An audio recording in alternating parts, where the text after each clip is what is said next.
večer vsem skupaj in vsem tudi voščim blagoslovljeno to leto, v katero smo vstopili. Ne vem, če smo se že srečali, mislim, da v tem letu še ne. Pa zastavim, da zdaj skupaj vstopimo v Božjo besedo po evangeliju, ki smo ga slišali prav v nedeljo, na drugo nedeljo v letu, zdaj, ko smo že vstopili v čas med letom. Čeprav se nas tako jaslice kot Božič drži do svečnice in je prav, da se nas drži in da nosimo te občutke v sebi. Gospod z vami iz svetega evangelija po Janezu. Slava tebi, Gospod. Tisti čas je bila svadba v Kani Galilejski in Jezusova mati je bila tam.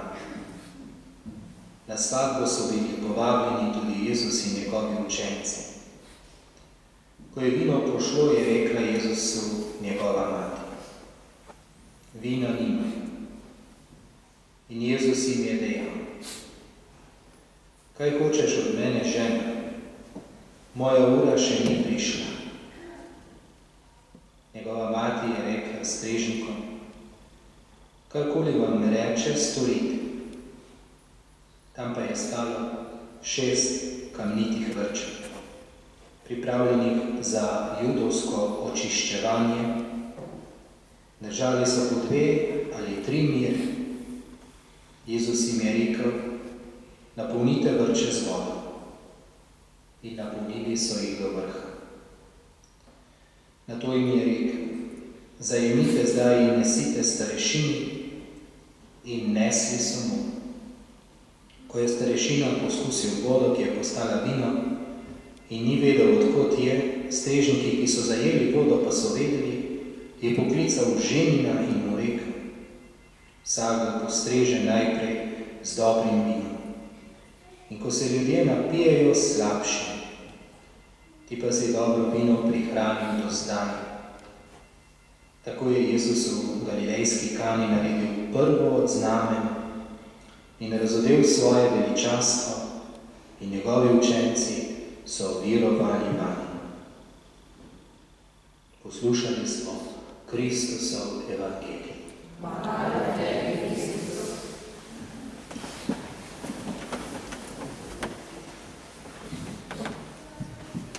Tako je Jezus, sestre in bratje, razodel svoje veličastvo in storil to prvo znamenje v Kani Galilejski, da bi ne toliko priskočil tem, ki so bili na poroki, da bi ga še pili, ampak predvsem, da je naredil to znamenje in da je razodel svoj namen, zakaj je prišel na ta svet, da bi pokazal na Boga, ki nas ima zelo, zelo rad.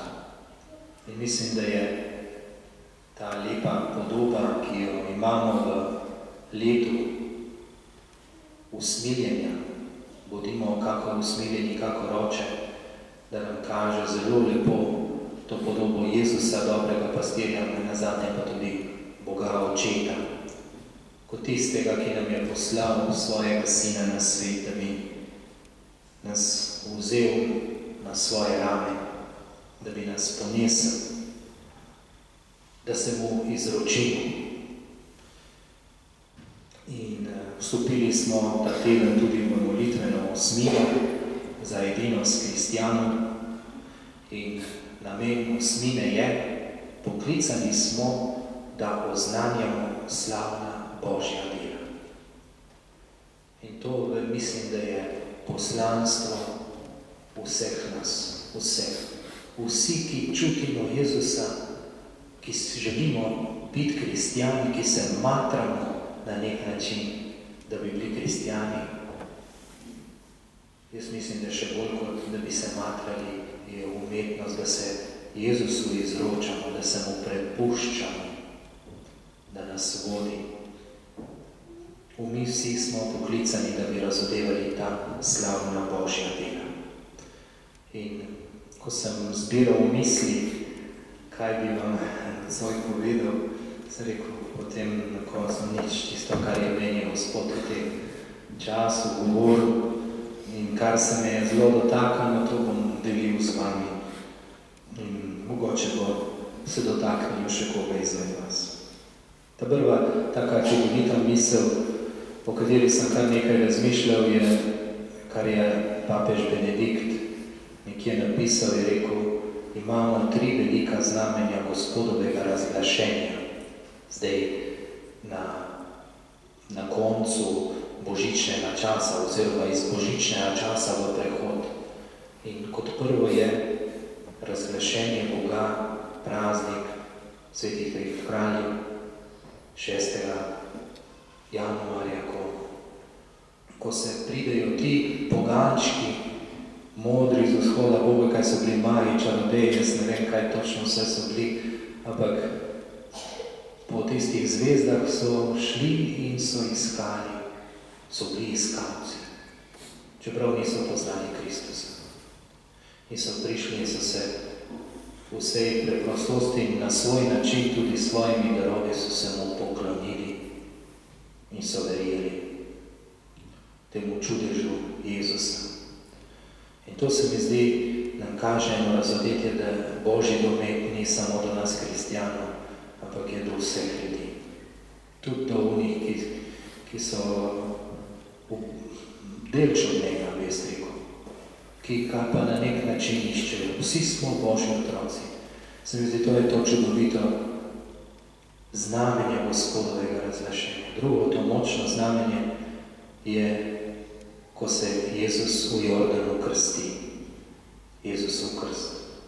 Spet znamenje, da Jezus vstopi v našo bedo, v našo grešnost. On gre tja, kamor pravi Janez Krstnik, ne gredo grešniki, ki se morajo oprati, ker so polni grehov, ker so polni slaba, spreobrni se. In tja noter v to godljo, bi rekel, greha, tja noter gre Jezus. In pravi, ne potrebujejo zdravnika zdravi, ampak grešni. In nisem prišel koliklicati pravičnih, ampak grešnike.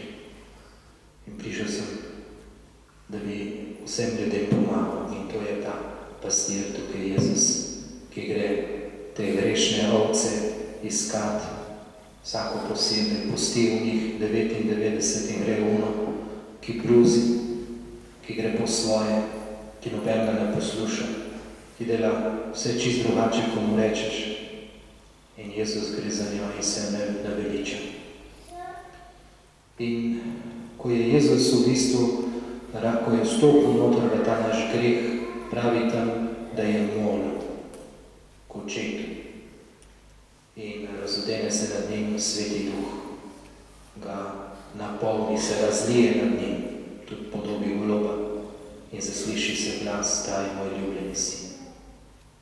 To je spet eno tako močno razglašenje, kakšen je naš Bog in kako deluje kot Sveta Trojica na tej naši zemlji, da o tem lahko večkrat skozi leto razmišljamo sami o sebi in tukaj najdemo tudi, bi rekel, misli in izhodišča za svoje življenje in za svoje ravnanje.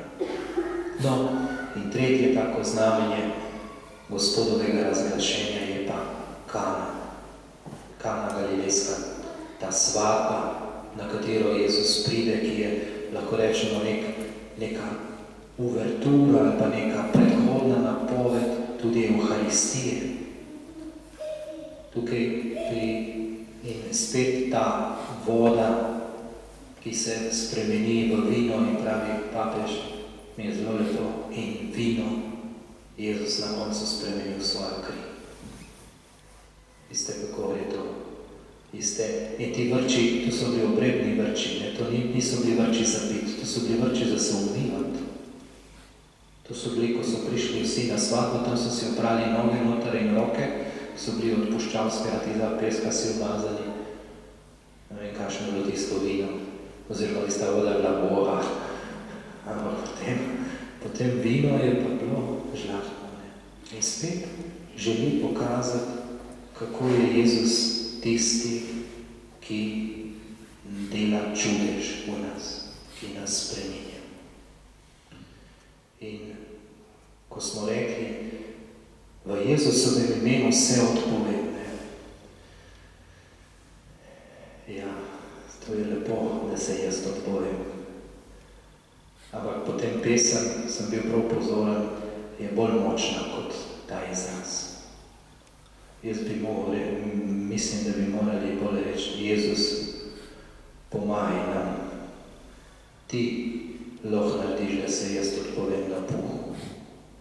Ti lahko narediš, da ne bom imel slabih misli. Ti me lahko ozdraviš, da ne bom imel več sovraštva v sebi. To je ta, se mi zdi, ta preskok, ki je zelo pomemben, da se ga zavedamo. In to sem prej rekel, ker mi dostikrat, kristjani, lahko zapadamo v to, da se bomo sami odrešili ob Jezusu. Da začnemo vse živo Jezusu obljubljati, kaj vse bomo naredili. In začnemo biti zelo strogi do sebe. In še bolj nevarnost strogi do drugih. Ratamo lahko tisto, kar bi želeli sami, da se nam zgodi in da bi sami dosegli, potem začnemo to ukazovati drugim, da morajo tako delati. In sami pa potem izkušamo, kako po eni strani se strašno naprezamo, po drugi strani pa padamo in grešimo. In začnemo, bi rekel tako, nihati, zelo nihati v življenju. In to se mi zdi je problem, da lahko pademo v skušnjavo samo odrešitve. Jaz bom naredil. In ni rešitev jaz bom. Rešitev je Jezus, tukaj sem, pomagaj mi. Sam ne zmorem, ampak želim, da ti vodo mojega življenja in moči, ki so mi pošle, zmanjkale, želim, da spremeniš v vino. In to se mi zdi eno izmed močnih stvari, ki nam jih daje Božja beseda na pot skozi to leto, ki je pred nami. In če smo pozorni tudi na Božjo besedo današnji dni, zakaj me je zaneslo v to smer, da bom odkril, zato ker sem prebral prav današnjo pridigo, ki jo je imel papež Frančišek pri Sveti Marti zjutraj. In pravi, imejte odprto srce za novost Svetega Duha. Vas rekel, to je to moram jaz naprej novi, oni za Svetega Duha, to boš zažgalo, ne. In potem lahko sem začutil malo meditirati, ne. In zdaj pomem pa teh misli, ki so me tako malo, so mi dali misli, ne. Pravi, ustrajati pri vedno se je tako delalo, pomeni grešiti. Tu je ta, ja, zmeraj smo tako, ne. Zdaj, bohvar pustiti kakšno novost, da bi nam Bog kaj sugeriral ali pa da bi nam Sveti Duh za nekaj novega povedal. Ne, mi smo zmeraj tako delali, to ne tikajte, opa. To se mi zdi pravi in potem, to je bil greh kralja Savla, ne. In danes je čudovito, sem prej tudi razmišljal, ko sem bil v Šmarjah pri Maši, ko je dal Savla in kralja Davida. Zdaj beremo Samuelovo knjigo, ne. Mislim, krasno, ne. Ta prva taka misel, ki me tako lepo, tista mama od Samuela, Ana, ona je toliko molila Gospodu, da bi uslišal, da bi dobila sina. In je rekla, jaz tega izročim, in koga že kodlička naj prinesla Gospodu. To je ključ za duhovne poklice.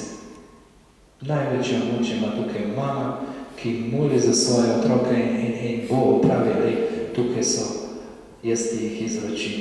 In pa če še tata pomaga, je to 75% že duhovnega poklica.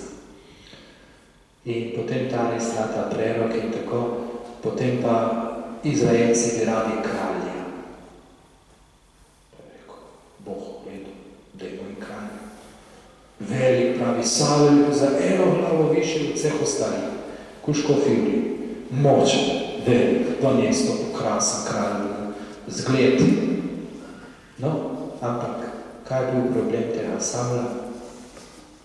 Da ni Boga, da je vedel, da je močen in je hotel narediti po svoje.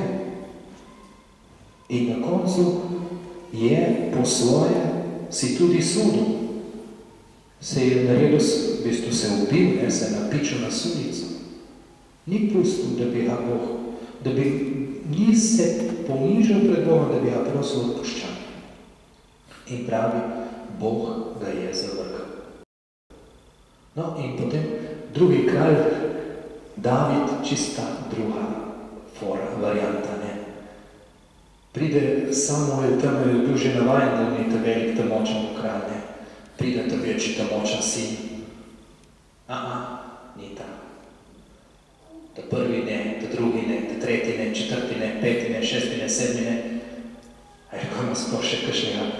Oni mali tam na paši, rdeč, kravžljast, ričast, je ti zgamamo še, ta mala prehiši, ne, prtel tega. In reče, Bog, ta je. Kajti ni vse zunanjost. Bog gleda notranjost.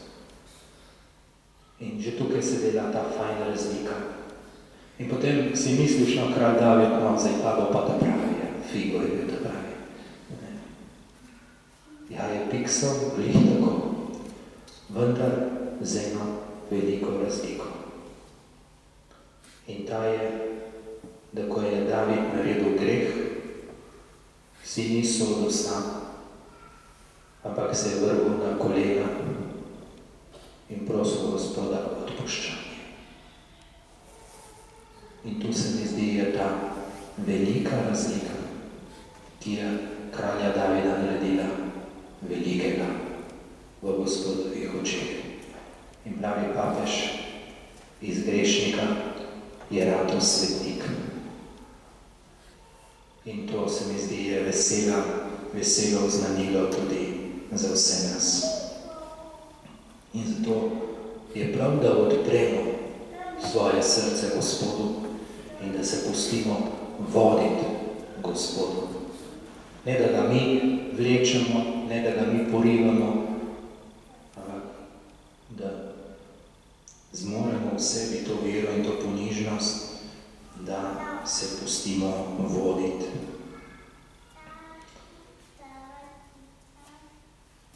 Potem v zmislu prav leta Božjega usmiljenja in čudovit stavek, ki se navezuje na to. Dosti sem zdaj že razmišljal o Božjem usmiljenju, potem sem bral tudi knjigo Telesna in duhovna dela usmiljenja enega ameriškega jezuita, prevedena tudi slovenščina, je škol dobil na mizo, sem mu jo sunil in sem mu zdaj oberal. Ampak noter zelo, kaj je usmiljenje? Zelo lepo pravi. Usmiljenje je vstopiti v kaos drugega. Usmiljenje je iti v zbrojenost, v zmešnjavo, v grešnost, v trmu, v greh drugega. To, kar je naredil Jezus. Vendar ne mi sami, ampak tako kot Jezus z molitvijo, moleč Gospodu, z njegovo močjo v sebi. In na ta način ne bomo agresivni, nestrpni, ampak bomo tisto, kar zelo rad govori papež Frančišek, tudi ena zelo zanimiva, pravi, mi kristjani smo poklicani v revolucijo, to je zelo taka beseda, močna revolucija, in poreče, nežne ljubezni. Sinoda zelo govori o nežnosti. Bog je nežen, Bog je usmiljen, Jezus je bil nežen v ljubezni. In ta nežnost je moč v Gospodu.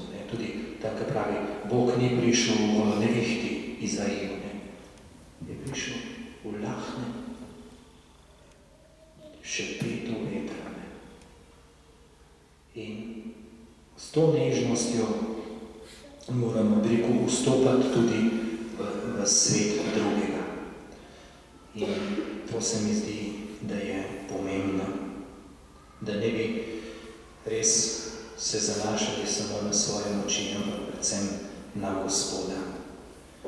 In v Evangeliju tudi zelo močna beseda, ki se spet na to navezuje, je Marija, je rekla Jezusu, nimajo vina. In pravi, kaj ti je žena, moja ura še ni prišla.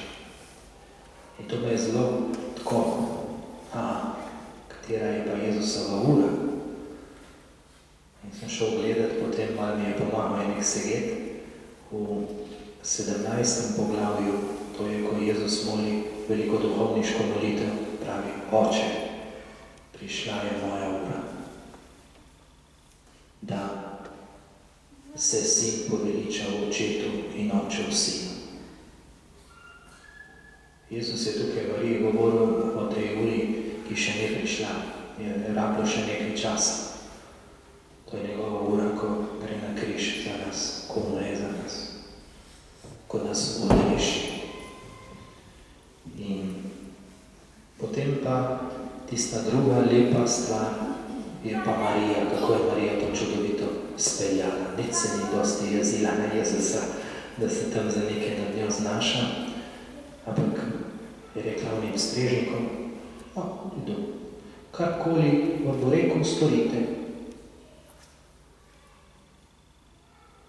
Kakšna vera je v Mariji bila. Zaupala je sinu. V redu, ni tvoja ura še, ma karkoli Jezus nam reče, storite. Tudi mi. Kar mi Jezus reče, naredim. In tako to se mi zdi zelo te lepe stvari. In še en tak zanimiv dogodek se mi je zgodil v tem času, oziroma 16. septembra bo na Sveti gori August Ipavec, to je naš duhovnik, ki je šel na Dunaj in tam na Dunaju je tudi glasbenik in bo naredil eno veliko kantato v spomin na žrtve Prve svetovne vojne, ki je zdaj nekako v teh letih, 100-letnica od takrat. In je njegova želja bila, da bi povabili tudi škofe naših sosednjih škofij, pa tudi Dunajskega. In seveda je opal, da bo Dunajskega kardinala Šombor navabil, pa sem malo iskal naslov in to, in sem prišel na njihovo spletno stran. In ta prva stvar, ki se mi je odprla, je bil en majhen fantek, ki je pisal Gospode Frah den Kardinal. Frah den Kardinal pomeni praš kardinal. In po en majhen fantek je bil Herr Kriminal, namest kardinal je rekel kriminal, ker pa kriminalc, gospod kriminalc, ich habe eine Frage, jaz imam eno vprašanje. Tako simpatično, no? Ampak kaj je naredil ta kardinal? Je se odločil, da bo vsak teden odgovoril na eno vprašanje, tako na video, kar ga kakšen vpraša. In potem ga vprašuje starejši, mlajši, ničkani, veliki, vse. In tudi zanimivo noter je tudi vprašal, kaj menijo v Medžugorju. Ma ne bom povedal, dajte se pogledati. lepo. Ampak tisto, kar me je zelo nagovorilo, je, kako dobrosrčen, preprost, jaz bi rekel, svet človek je to, ki nobeno ne vsiljuje svojega mnenja, nobeno ne ukazuje, ampak samo pričuje iz sebe in govori. Zdaj, če je to zna nemško, se vas plača, celo mislim, da je nekaj tudi v angleščini, en intervju z njim, zelo vredno za si pogledati, iz leta 2013. Ampak svet mož. In svet mož, kot v dobri pastiri, tu vidiš, tu čutiš, tu srkaš iz njegovih besed, iz njegovega pogleda, iz njegovega nastopa. In hvala Bogu, no. In pravi tudi za svetega Frančiška, jaz smo pravi zdaj že sveti Frančišek, pa ni še predstav našega papeža, da to je. Rekel, to je bil delo svetega duha. Rekel, sicer ne moram povedati, ampak v konklavah, on je bil čisto tam, je rekel, čisto v zadnji klopi. In kar naenkrat smo dobili vsi preblisk, v tem smislu navdih, in ni bilo več debate. Tako da Bog dela. In še, zakaj je Jezus naredil ta čudež prav in se vmešal v to poroko in zmeraj zravno dajemo in tudi zdaj sinoda je govorila o sakramentu zakona. In apostol Pavel pravi, da je sakrament znamenje, poroka kot sakrament je znamenje nečesa. In je znamenje, se pravi, poroka ženina in neveste, to dejanje, ta izmenjava ljubezni, ta izmenjava spoštovanja, ta izmenjava, bi rekel, podaritve drugega. Pravi Pavel, je sveto znamenje ljubezni in podaritve Jezusa Kristusa svoji cerkvi. Jezus Kristus, kakor ženi, ki ljubi svojo nevesto cerkev, to smo mi. In se mi zdi, da vsi, ki ste poročeni, ki ste imeli, ali pa ki še prepenite, bom rekel, po tem dejanju, tem trenutku v vašem življenju, se mi zdi, da lahko zelo, zelo globoko razumemo, kakšna je pravzaprav ljubezen Jezusa do nas. To ni ljubezen moža in žene po 50 letih zakona, ki se stalno nekaj podzame. Ker tu lahko nastane. Ampak je ljubezen ženina in neveste pri poroki.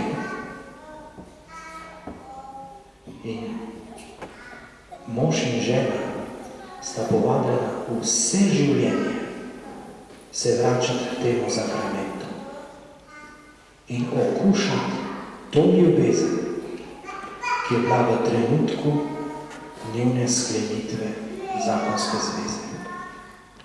Ko sta se ljubila, jaz bi rekel, kot ženi in nevesta in kot mož in žena. In jaz mislim, da to je res lahko sveto znamenje, ki je blagoslovljeno znamenje in se razplača k njemu vse življenje vračati. Naj bo teh nekaj misli tako v pomoč in v razmislek za tega, ki je pred nami.